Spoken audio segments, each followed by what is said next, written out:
इतनी आवाज है, अरे भाई मैक लो ना। अमौर में इतनी आवाज है, जय बिहार ना, आवाज नहीं आ रही। जय बिहार, जय बिहार, जय बिहार।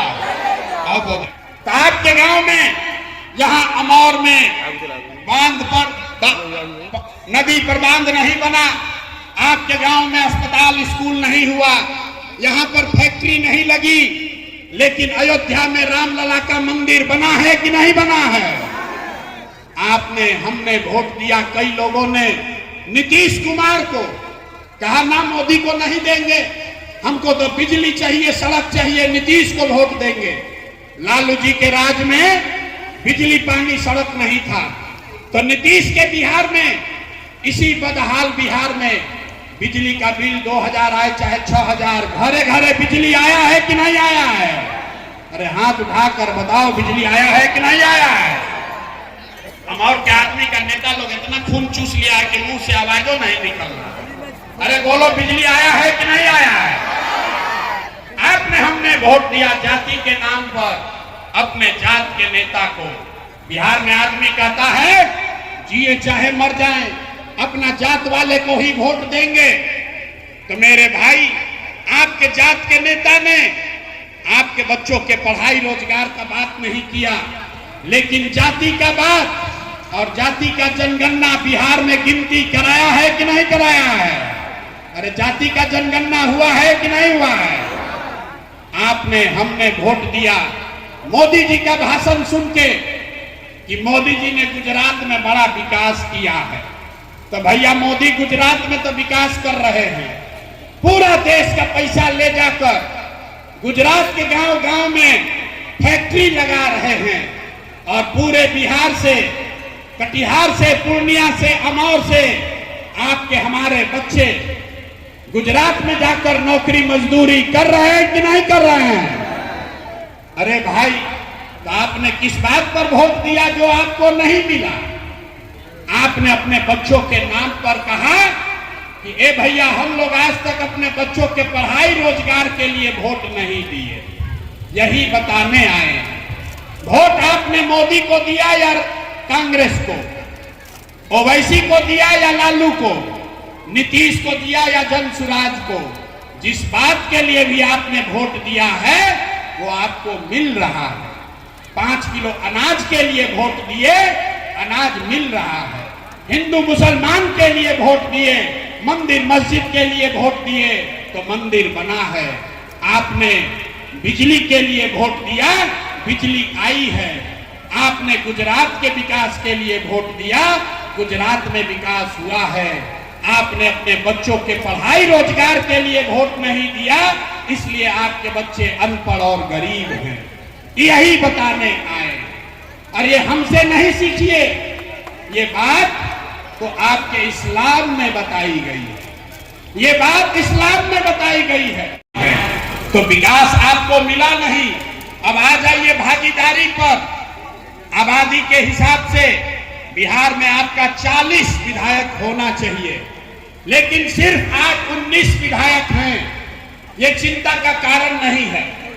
आपको लगता है कि विधायक हमारा कम है, विधायक आपका कम इसलिए है कि राजद वालों ने आपको टिकट नहीं दिया, लेकिन चिंता का कारण यह है कि आबादी के हिसाब से 1650 मुखिया मुस्लिम समाज के लोग होने चाहिए।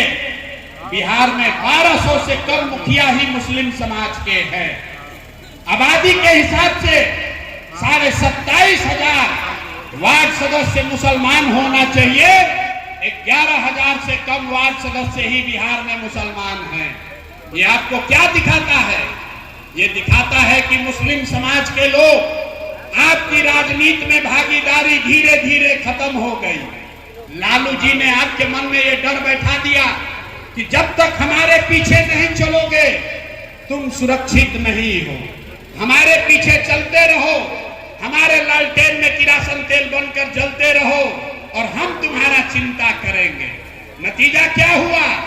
नतीजा ये है कि आपके और आपके बच्चों का भविष्य किरासन तेल की तरह जल रहा है, और रोशनी मुसलमानों के घर में नहीं, लालू जी के घर में हो रही है।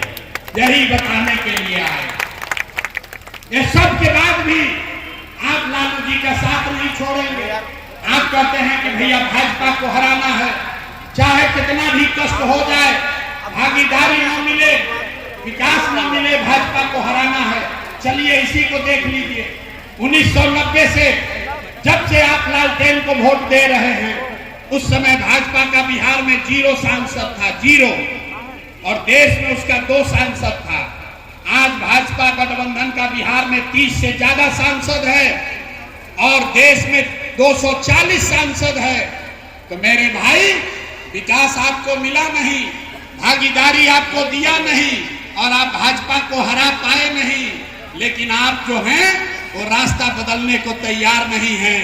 तो अब आपके पास ऊपर वाले ने ये रास्ता भेजा है, एक नया विकल्प भेजा है जिसका नाम है जन सुराज। इससे जुड़िए।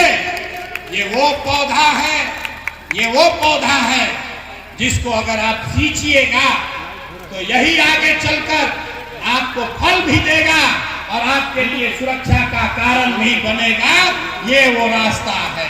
और नहीं राजद के मरे हुए पेड़ पर अगर खून से भी सींचते रहिएगा, कुछ आपको हासिल होने वाला नहीं है। आपसे अंतिम में यही आग्रह करेंगे कि एक बार अपने बच्चों के लिए, एक बार अपने बच्चों के लिए जो इस्लाम में ताकीद की गई है, अपने बच्चों के लिए सजग होइए। जिस दिन आपके बच्चे पढ़ेंगे, जिस दिन आपके बच्चों को रोजगार होगा, जिस दिन आपके लोगों को यहाँ भागीदारी होगी, भाजपा अपने आप हार जाएगी। भाजपा से डरना बंद कीजिए, भाजपा से डरकर वोट देना बंद कीजिए। यही बात बताने आए। 20 करोड़ की आबादी किसी के डर में नहीं रह सकती है। अपनी ताकत बनाइए, अपने बच्चों को राजनीति में लाइए।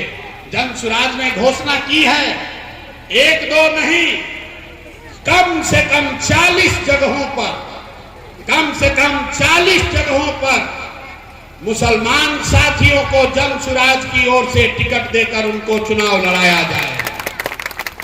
और ऐसा नहीं कि टिकट दिए और उससे 2 करोड़ रुपया भी घूस लिए, वो बात नहीं। गरीब से गरीब मुसलमान का परिवार का बच्चा भी अगर उसके पास सलाहियत है, समाज को सुधारने का जज्बा है, तो जन सुराज उसको टिकट भी देगा और संसाधन भी देगा। आपको अपने समाज के लिए खड़ा होना जरूर पड़ेगा। अगर आपको ठीक लगे तो इस व्यवस्था से जुड़िए, और न ठीक लगे तो जो आपकी राजनीतिक बंधुआ मजदूरी चल रही है 30 वर्ष से, वो चलाते रहिए।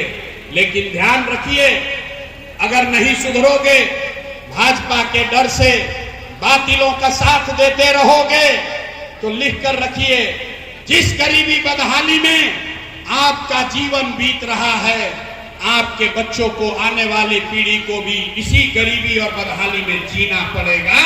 कोई इसको सुधार नहीं सकता है। यही बात बताने आए हैं। ठीक लगे तो जन सुराज से जुड़िए, और न ठीक लगे तो लालटेन पर लटके रहिए। लेकिन लालटेन पर लटकिएगा तो अपने बच्चों के बर्बादी का, उनके गरीबी का, उनके बेरोजगारी का जिम्मेवार आप खुद होंगे। मुस्लिम साथी बैठे हैं, आप कह रहे हैं भैया हम लोग का क्या आगे होगा, कैसे भाजपा से निपटेंगे। आप जरा सोचिए, जिस कौम का सबसे पवित्र ग्रंथ कुरान, कुरान का पहला शब्द है इकरा, मतलब पढ़ो। जिस कौम के सबसे पवित्र ग्रंथ का पहला शब्द है इकरा, वो कौम आज देश की सबसे अनपढ़ कौम है और आपको उसका कोई चिंता नहीं। अरे भाई, जब आपको अपने बच्चों की चिंता नहीं है तो दूसरा कोई आपके बच्चों की चिंता क्यों करेगा? क्यों करेगा आपके बच्चों की चिंता? आप कह रहे हैं कि भैया नेताओं ने हमारे साथ धोखा किया है। मेरे भाई, जितने यहां मुस्लिम भाई बैठे हैं, बहनें बैठी हैं, आपके हदीस में ये बात लिखी गई है। हर मुसलमान का ये फर्ज है, अपने बच्चों के साथ आपको इंसाफ करना है। सही मुस्लिम, सही बुखारी में ये बात लिखा हुआ है। कि हर मुसलमान का ये उनको ताकीद की गई है कि आपको अपने बच्चों को अच्छा नाम देना है, आपको अपने बच्चों की परवरिश अच्छी करनी है, लेकिन आपको अपने बच्चों की चिंता नहीं है। आप तो लालू जी के चिंता में पड़े हैं, आप ओवैसी जी के चिंता में पड़े हैं, मोदी कैसे हारेगा ये चिंता आपको है, लेकिन अपने बच्चों की चिंता नहीं है, तो आपका दशा कैसे सुधरेगा। आप कह रहे हैं कि आज के जो हुक्मरान हैं, आज की जो सरकार है, वो ऐसे ऐसे कानून बना रहा है, वो सीए एनआरसी लाकर आपको परेशान किया, अभी वक्त का कानून बनाकर परेशान कर रहा है। आप कह रहे हैं ये लोग जालिम लोग हैं, इन्होंने हमारे साथ विश्वासघात किया है। तो इस्लाम को जानने वाले लोग जरा बताइए, पैगंबर साहब ने क्या बताया कि जिस कौम को अपने रहनुमाओं की समझ न हो, उसके ऊपर जालिम हुक्मरानों को मुसल्लत कर दिया जाता है। ये हम नहीं बोल रहे हैं, ये बात पैगंबर साहब ने कही है। पूरा इसको पढ़िए। उन्होंने कहा कि जालिम हुक्मरान आप पर तब मुसल्लत किए जाएंगे जब आप गलत रहनुमाओं को चुनोगे। तो 30 बरस से आपने जो रास्ता इस्लाम में बताया गया, अपने बच्चों की चिंता छोड़ के इस्लाम में बताए हुए रास्ते को छोड़कर लालू, नीतीश और भाजपा की लड़ाई में आप पड़े हैं। तो आपके ऊपर के हुक्मरान जालिम नहीं होंगे तो क्या होगा। ये बात तो आपको पहले से बताई गई है। आपको कहा गया कि हर मुसलमान का ये फर्ज है हक के साथ खड़ा होना, हक के साथ खड़ा होना है। लेकिन यहां बैठे जितने मुसलमान हैं, आपके मुंह पर कह रहे हैं, ज्यादातर मुसलमान हक की चिंता नहीं कर रहे हैं, आप तादाद की चिंता कर रहे हैं। आप जोड़ते हैं कि कौन भाजपा को हराएगा, तादाद किसके साथ है। जो भाजपा को हराएगा अगर वो बातिल भी है तो भी आप उसके साथ खड़ा होने को तैयार हैं, तो आपकी दुर्दशा नहीं होगी तो किसकी दुर्दशा होगी। यही बात बताने आए। आपको प्रशांत किशोर की रहनुमाई नहीं चाहिए। जो इस्लाम में धार्मिक, सामाजिक, राजनीतिक जीवन के लिए जो रास्ता बताया गया है, अगर आप उसको अपनाइएगा, अपने आप आपका जीवन में सुधार होगा। और जितने लोग यहां समझ रहे हैं कि बात सब तो ठीक है, हम लोग भाजपा को कैसे हराएंगे, तो हम आपको एक फार्मूला दे देते हैं। एक फार्मूला याद रखिए और आपको पता चलेगा कि ये जन स्वराज का फार्मूला कैसे आप इसका इस्तेमाल करके भाजपा को हरा सकते हैं। पूरे देश में आपको लोग आकर बता रहे हैं कि सारा हिंदू भाजपाई हो गया, सब मुसलमान एकजुट हो जाइए। ओवैसी साहब आकर कह रहे हैं कि सारे मुसलमान एक हो जाओ, आपके साथ धोखा हो रहा है, आप अपना रहनुमा खड़ा कीजिए। हम आपको बता रहे हैं वो रास्ता ठीक नहीं है, हम आपको जीतने का रास्ता बता रहे हैं। जब भी आपको लगे कि इस देश का सारा हिंदू मुसलमान विरोधी है या भाजपाई है, तो इस आंकड़े को याद रखिए। इस देश में 80% हिंदू रहते हैं। इस देश में 80% आबादी हिंदुओं की है और भाजपा को वोट मिला है 35%। 80% आबादी वाले हिंदुओं के समाज में भाजपा को 35% वोट मिला है। इसका मतलब है कि आज भी आधे से ज्यादा हिंदू भाजपा को वोट नहीं करता है। आपको तय इतना ही करना है, आपको पहचानना है कि वो कौन हिंदू हैं जो विचारधारा के आधार पर भाजपा से लड़ाई लड़ रहे हैं। हम आपको बता रहे हैं, जो हिंदू गांधी को मानने वाले हैं, जिनका गांधी के विचारधारा में यकीन है, वो किसी जाति के हिंदू हो, वो भाजपा को वोट नहीं करते हैं। जो हिंदू बाबा साहब अंबेडकर को मानने वाले हैं, वो भी भाजपा को वोट नहीं करते हैं।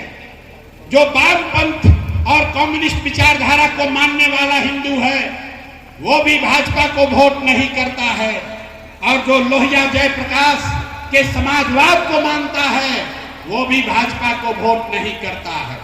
तो इन चार विचारधारा के मानने वाले हिंदुओं के साथ अगर 20% मुसलमान सामाजिक राजनीतिक गठजोड़ बना ले तो आप हुए 60, भाजपा हुई 40, और उसी से भाजपा से लड़ाई लड़ी जा सकती है।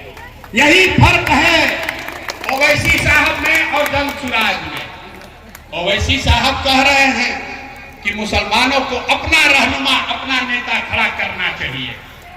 प्रशांत किशोर जंगसुराज ये कह रहा है कि मुसलमानों को अपना नेता, अपना रहनुमा खड़ा करना चाहिए, लेकिन उन हिंदुओं के साथ मिलकर करना चाहिए जो विचारधारा के आधार पर आपके साथ चलने को तैयार है, भाजपा से लड़ने को तैयार है। यही फर्क है ओवैसी के मॉडल में और जंगसुराज के मॉडल में। यही रास्ता आपको बताने आए हैं।